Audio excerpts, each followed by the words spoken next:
Assalamualaikum warahmatullahi wabarakatuh. Perkenalkan, nama saya Ranti Yoranda Sukma. Saya jurusan Ilmu Komunikasi dan saya berasal dari UPBJJ Jakarta. Di sini saya akan menjelaskan sedikit gagasan tentang COVID-19, penugasan bahasa Indonesia. Terima kasih. Pengertian virus corona. Coronavirus merupakan keluarga besar dari virus yang menyebabkan penyakit pada manusia maupun hewan. Biasanya pada manusia menyebabkan penyakit infeksi saluran pernafasan, mulai dari flu biasa hingga penyakit serius seperti Middle East Respiratory Syndrome atau biasa disebut MERS, dan sindrom pernafasan akut berat atau Service Acute Respiratory Syndrome (SARS). Coronavirus jenis baru yang ditemukan pada manusia sejak kejadian yang luar biasa di Wuhan, Cina pada Desember 2019, biasa kita ungkapkan yaitu COVID-19. Yang kedua, gejala COVID-19. Gejala umum COVID-19 berupa demam 38 derajat Celcius. Efek sampingnya yaitu batuk kering dan sesak nafas. Jika ada orang yang dalam 14 hari sebelum muncul gejala tersebut pernah melakukan perjalanan ke luar negara terjangkit atau pernah merawat penderita COVID-19, maka terhadap orang tersebut akan dilakukan pemeriksaan laboratorium lebih lanjut untuk memastikan diagnosisnya. Ketiga, bahaya COVID-19. Seperti penyakit pernafasan lainnya, COVID-19 dapat menyebabkan gejala ringan termasuk pilek, sakit tenggorokan, batuk, dan demam. Sekitar 80% kasus dapat pulih tanpa perlu perawatan khusus. Sekitar 1 dari 6 orang mungkin akan menderita sakit yang parah, seperti disertai pneumonia atau kesulitan bernafas, yang biasanya muncul secara bertahap. Walaupun angka kematian penyakit ini masih rendah sekitar 3%, namun bagi orang-orang berusia lanjut dan orang-orang dengan kondisi medis yang sudah ada sebelumnya seperti diabetes, tekanan darah tinggi, dan penyakit jantung. Melihat perkembangan hingga saat ini, lebih dari 50% kasus konfirmasi telah dinyatakan membaik, dari angka kesembuhan akan terus meningkat. Selanjutnya ada dampak COVID-19. Seseorang dapat terinfeksi dari penderita COVID-19. Penyakit ini dapat menyebar melalui tetesan kecil atau biasa disebut droplet dari hidung atau mulut pada saat batuk atau bersin. Inilah sebabnya mengapa kita penting menjaga jarak hingga kurang lebih 1 meter dari orang sakit. Sampai saat ini, para ahli masih terus melakukan penyelidikan untuk menemukan sumber virus, jenis paparan, dan cara penularannya. Tetap pantau sumber informasi yang akurat dan resmi mengenai perkembangan penyakit ini. Jumlah korban COVID di Indonesia sudah banyak banget. Total kasus seluruhnya ada 6.487.905, yang meninggal ada 158.571.000, dan kasus yang masih aktif adalah 23.748, dan yang sudah sembuh adalah 6.305.586.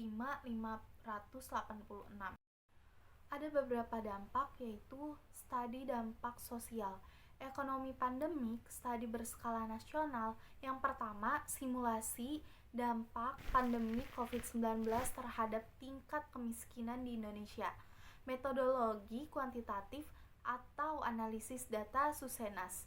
Yang kedua, dampak pandemi COVID-19 terhadap ketenagakerjaan, metodologi kuantitatif, analisis, dan Susenas. Yang kedua, dampak pandemi COVID-19 terhadap ketenagakerjaan, metodologi kuantitatif, analisis, dan Susenas. Dan Sakernas, studi literatur, media tracking, dan diskusi grup terfokus FGD dengan asosiasi pengusaha. Pemantauan implementasi kebijakan pembelajaran jarak jauh atau biasa disebut kita dengan PJJ di tingkat sekolah dasar, yaitu metodologinya ada 2, kuantitatif survei daring atau kualitatif wawancara mendalam dengan guru-guru sekolah dasar. Pengetahuan pelaksanaan program Kartu Prakerja, metodologi kualitatif wawancara mendalam dengan kementerian dan lembaga dan penerima manfaat Kartu Prakerja itu tersendiri. Pemantauan penyaluran bantuan langsung tunai dana desa, metodologi kualitatif wawancara mendalam dengan pemerintahan desa. Studi berskala subnasional 1.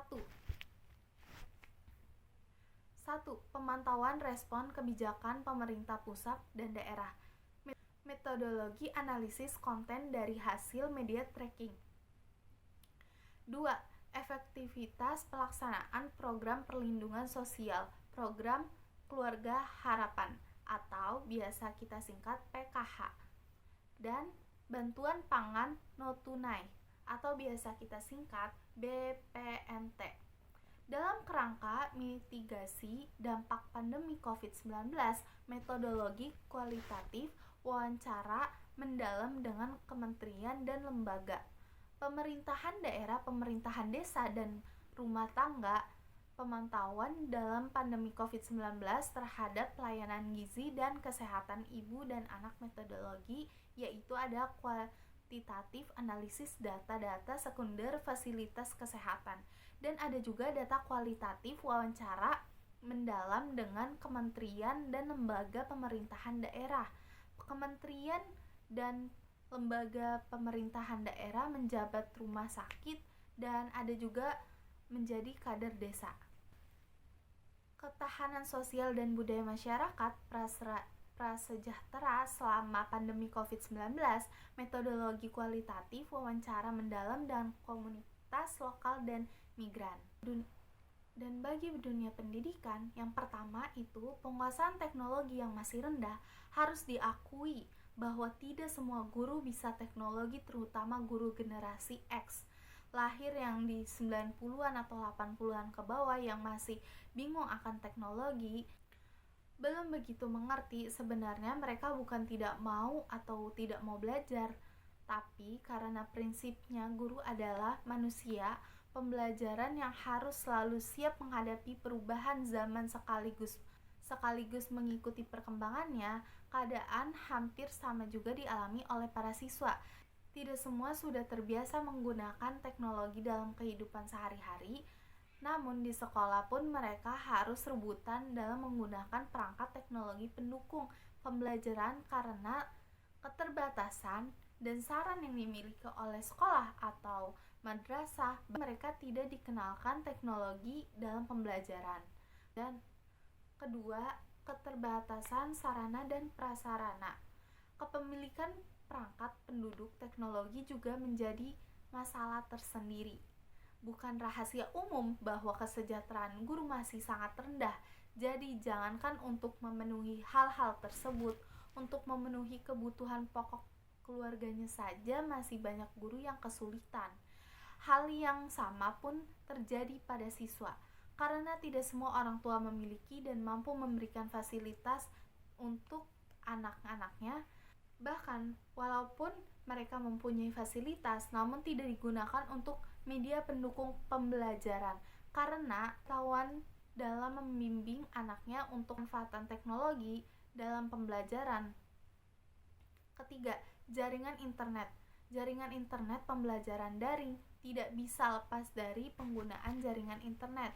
Tidak semua sekolah atau madrasah sudah terkoneksi ke dalam jaringan internet, sehingga guru-gurunya pun dalam keseharian belum terbiasa. Biaya jaringan internet yang sangat dibutuhkan dalam pembelajaran daring menjadi masalah tersendiri bagi guru maupun siswa. Kuota yang banyak di antara guru ataupun siswa tidak siap untuk menambah anggaran dalam menyediakan jaringan internet.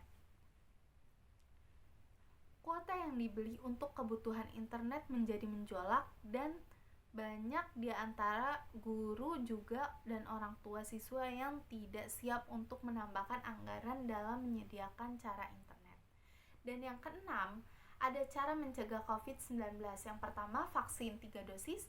Yang kedua adalah memakai masker. Yang ketiga adalah rajin mencuci tangan dengan sabun. Dan yang keempat adalah jaga jarak.